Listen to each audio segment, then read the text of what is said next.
आप सभी लोगों को मेरा नमस्कार। मेरा नाम पिंटू गुप्ता है और इस वीडियो में आपका बहुत बहुत स्वागत है। इस वीडियो के माध्यम से मैं आपको कहानी शेयर करने वाला हूं और इस कहानी से आपके जीवन में 100% बदलाव आएगा, क्योंकि इसी कहानी से मेरे जीवन में भी बदलाव आया था। और जब मैंने कहानी को सुना और इस कहानी को मैंने अपने जीवन में जब इसको उतारा तो मैं भी अपने जीवन में बहुत अच्छा कर पा रहा हूं।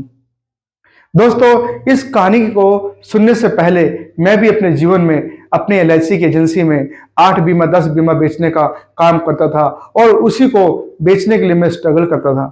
परंतु जब से मैंने इस कहानी को सुना और अपने जीवन में उतारा तो इसके बाद से मेरी जिंदगी में चेंजेस आ गए। मैं एमडीआरटी करने लग गया, मैं सीओटी करने लग गया। जी हाँ दोस्तों, मुझे पूरा विश्वास है कि अगर आप इस कहानी को सुनेंगे तो आपकी जिंदगी में चेंजेस आ जाएंगे, आप भी बहुत अच्छा काम करने लगेंगे।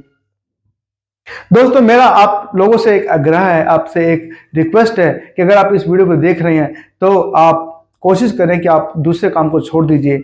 अगर आप बाइक चला रहे हैं, अगर आप कार चला रहे हैं तो साइड में इसको रोक रोक के साइड में हो जाइए। तो अगर आपके पास अभी समय नहीं है तो आप इसको बाद में देखिएगा खाली समय में, क्योंकि ये एक बहुत ही इंपॉर्टेंट वीडियो है। ये कोई कोई कोई मामूली वीडियो नहीं है।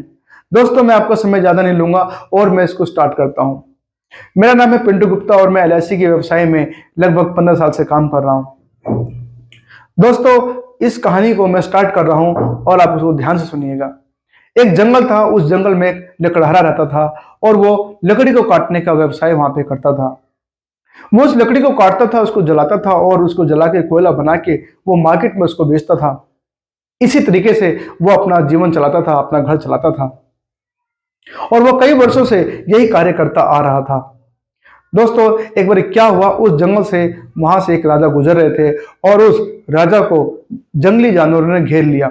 जब राजा को ऐसा महसूस हुआ कि वो अब नहीं बच पाएगा, उसका जीवन संकट में है, तो उसने चिल्लाया और मदद की आवाज लगाई। तो उस लकड़हारे ने उस राजा की जान बचाई।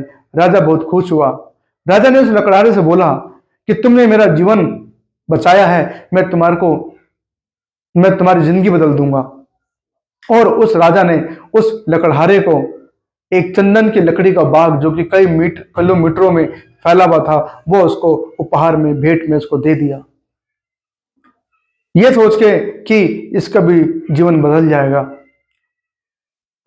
8-10 साल के बाद राजा एक बार उस जंगल से दोबारा गुजर रहे थे तो उनको याद आया कि मैंने एक बार एक लकड़हारे को चंदन की लकड़ी का बाग दिया था, देखते हैं कि अब उसकी हालत कैसी है, उसकी दशा कैसी है।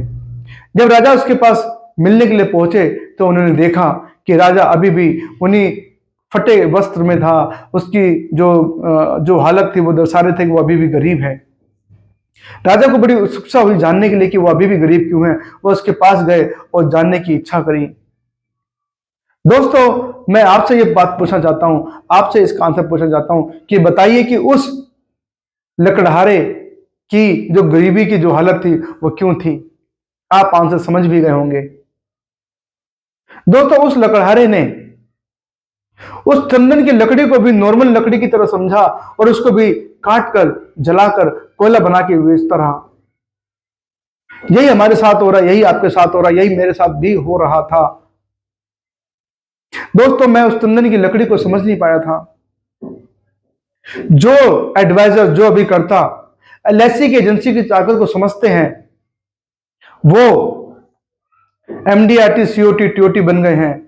जो अभी करता अभी भी इसकी ताकत को नहीं समझे हैं, वो यही काम कर रहे हैं। वो सिर्फ मात्र 6 पॉलिसी 12 पॉलिसी बेचने के लिए स्ट्रगल कर रहे हैं अपनी जिंदगी में। जो इसकी ताकत को समझ गए हैं वो बहुत अच्छा काम कर रहे हैं। दोस्तों, आपने जरूर बहुत अच्छा कार्य किया होगा, आपने जरूर कोई पुण्य का कार्य किया होगा जिसकी वजह से आपको एलआईसी की एजेंसी के रूप में चंदन की लकड़ी का भाग मिला है। ये आपके हाथ में है कि आपको अमीर बनना है, आपको करोड़पति बनना है, या भारत का नंबर 1 अभिकर्ता बनना है, या फिर आपको वही 6 बीमा 12 बीमा बेचने 12-15 बीमा बेचने के लिए भी बहुत स्ट्रगल करना पड़ता है। दोस्तों, आपको गर्व होना चाहिए कि आप इस व्यवसाय में हैं। मेरे को बड़ा गर्व होता है कि मैं इस व्यवसाय में हूं। मैं आशा करता हूं कि आपको यह कहानी समझ में आई होगी और एक बात मैं आपको और बता दूं कि मात्र इस कहानी को सुन लेने से ही आपकी जिंदगी में परिवर्तन नहीं आएगा, क्योंकि अच्छी किताबें, अच्छे लोग, अच्छे मित्र, अच्छी कहानियां जल्दी से भेजे में बैठती नहीं है। इसे बार बार सुनना पड़ता है, बार बार देखना पड़ता है, बार बार सुनना पड़ता है, बार बार सुनना पड़ता है। एक बार नहीं, 1000 बार सुनना पड़ेगा। जब तक आपके दिमाग में यह कहानी नहीं बैठ जाए तब तक आपको इसको सुनते रहना है दोस्तों, क्योंकि अच्छी चीजें बड़ी मुश्किल से मिलती हैं, अच्छी चीजें बड़ी मुश्किल से शरीर में लगती हैं। तो दोस्तों, इस कहानी को तब तक अपने दिमाग में, मतलब इसको सुनते रहिए जब तक आपके दिमाग में, आपके नसों में, आपके जिगर में बैठ ना जाइए। और मैं उम्मीद करता हूं कि आप इस कहानी के बाद से आपकी जिंदगी में बदलाव आएगा। आप MDRT COT TOT जरूर करेंगे। इस वीडियो को अंत तक देखने के लिए आपका बहुत बहुत धन्यवाद। Thank you. जय हिंद।